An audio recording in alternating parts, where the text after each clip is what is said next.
porque ela tava sem roupa, ela tava toda embalada no saco plástico. É a sensação de como se ela tivesse ficado sozinha naquele momento.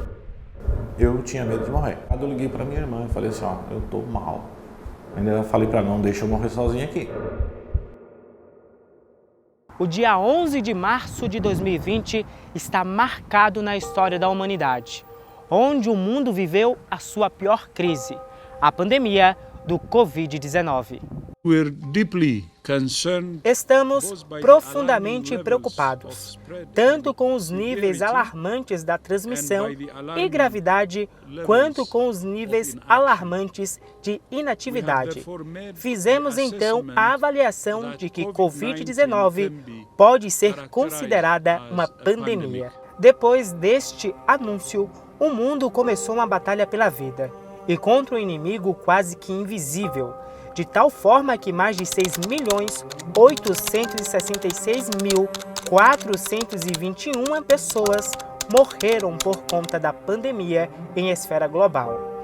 E, por sua vez, o Brasil foi o quarto país onde houve mais morte, com um registro de 699.266 pessoas morreram por conta da pandemia.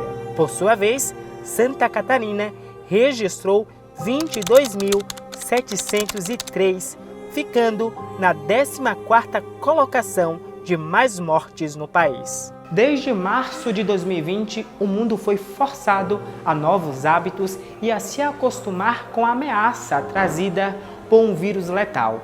Desde aquele 11 de março, o mundo mudou numa velocidade incrível, desde a maneira como trabalhamos até as formas de prevenção da doença.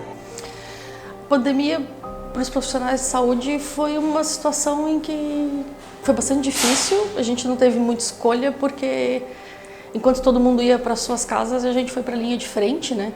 Então foi muito difícil, uma doença difícil de se combater, com uma mortalidade muito alta. Os óbitos, eles eram infelizmente algo que acontecia às vezes de forma diária, de forma semanal, às vezes mais de um por dia, né? Então é bastante difícil porque tu tá lidando com um inimigo que tu não conhece, tu não sabe do que é capaz e ele vai te desarmando e te derrubando. Então assim, foi difícil porque a pandemia demorou muito tempo para passar e numa situação assim onde eventualmente tu perdia a batalha e pessoas jovens, pessoas sem doenças prévias, então foi muito difícil mesmo.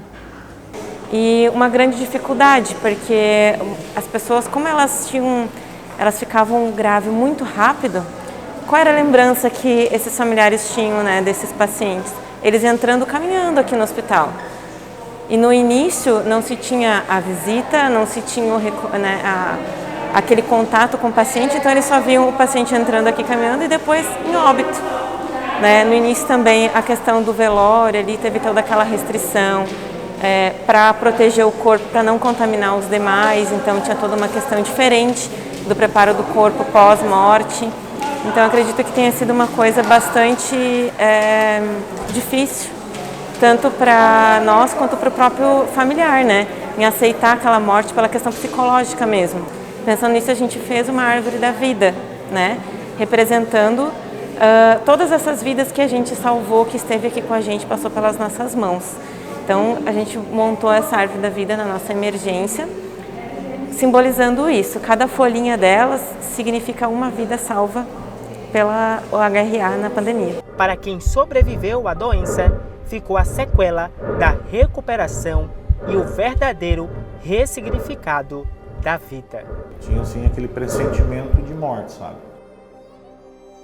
Quando eu recebi a notícia que eu estava com Covid, eu fiquei tranquilo, porque eu sabia, todos nós tínhamos consciência que era uma doença complicada, né? Que estava morrendo muita gente, infelizmente, né? Que era uma doença perigosa. Mas eu estava tranquilo porque sempre confiei em Deus, né, em primeiro lugar, e confiava na medicina, né? E eu estava muito bem assim de saúde, eu estava pedalando bastante. Uns 30 dias atrás eu tinha feito uma bateria de exames, estava tudo tranquilo, não tinha nada, sabe, assim. Eu sou forte, vou aguentar. Mas te confesso que na finaleira ali eu tinha medo de morrer. E eu quase tinha certeza que eu não ia aguentar aquilo ali. No final, quando o Dr. Rafael falou que ele ia me entubar, eu sabia que eu não ia ter mais volta. Eu tinha, assim, aquele pressentimento de morte, sabe? É uma coisa que eu tinha, né? E eu ficava me perguntando, será que isso é verdade? E eu ficava me perguntando, por que eu passei por isso? E será que realmente eu estou vivo? E aí eu tinha crise de choro. E aí eles custavam me acalmar, e era abaixo de calmante. Foi um período bem complicado. Então, é ruim. Então eu vejo hoje o mundo de uma forma diferente. E eu sou uma pessoa diferente hoje, né? Se eu puder ajudar, eu ajudo. Eu vivo o agora. O que eu posso fazer agora eu não deixo para amanhã. Os relatos de familiares e amigos de quem não sobreviveu ao vírus mostram as facetas dessa pandemia.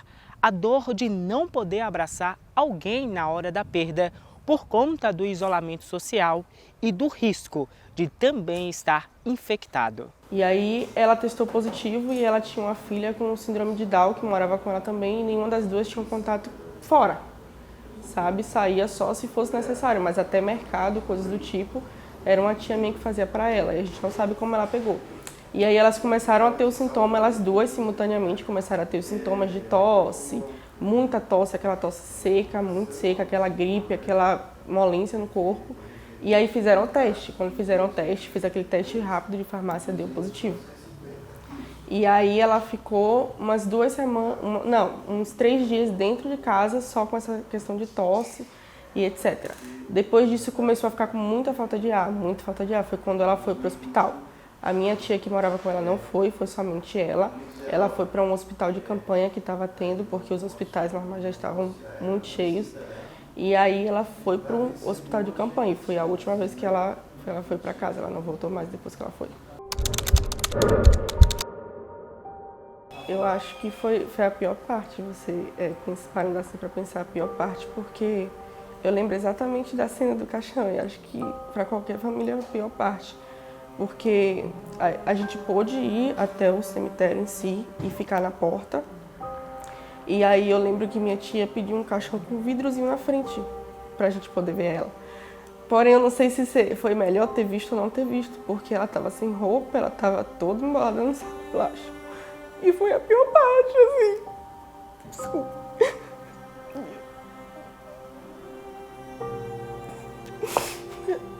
E o caixão também, ele tava todo embalado no saco plástico.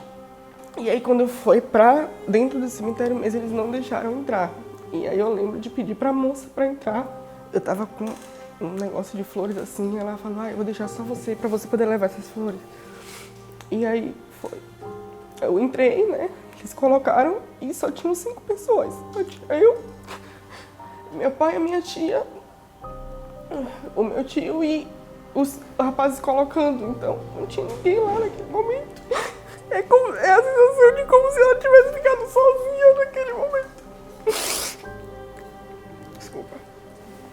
Como se ela tivesse ficado sozinha naquele momento e a sensação muito ruim, porque eu sinto que a gente abandonou ela, porque ninguém pode estar do lado dela. E ela foi enterrada como se fosse desumana, porque ela não usava uma roupa, a gente não pôde se despedir, a gente não pôde nem olhar direito. Eu lembro de olhar bem rápido e ver que ela estava embrulhada no papel, no plástico. E a cena daquele caixão no plástico, eu acho que é a pior parte, é a parte que não consigo esquecer nunca. Às vezes parece até que sobressai os momentos bons que eu tive com ela, mas foi a pior parte mesmo, ter que ver aquele caixão embrulhado, pensar, minha avó ali. E a gente não pôde se despedir, todo mundo sabe que a morte pode chegar a qualquer momento, mas você não poder nem dar um tchau, nem dias e nem nada, acho que é a pior parte mesmo.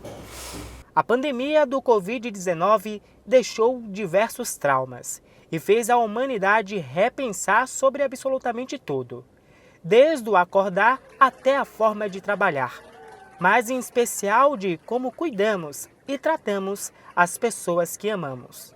Na pandemia, descobrimos a importância de um abraço, um beijo na pessoa amada, um aperto de mão, uma boa conversa com amigos, ou ainda aquele passeio no mar, no shopping, ir à escola ou à faculdade. Enfim, neste momento, descobrimos que tudo isso pode simplesmente acabar.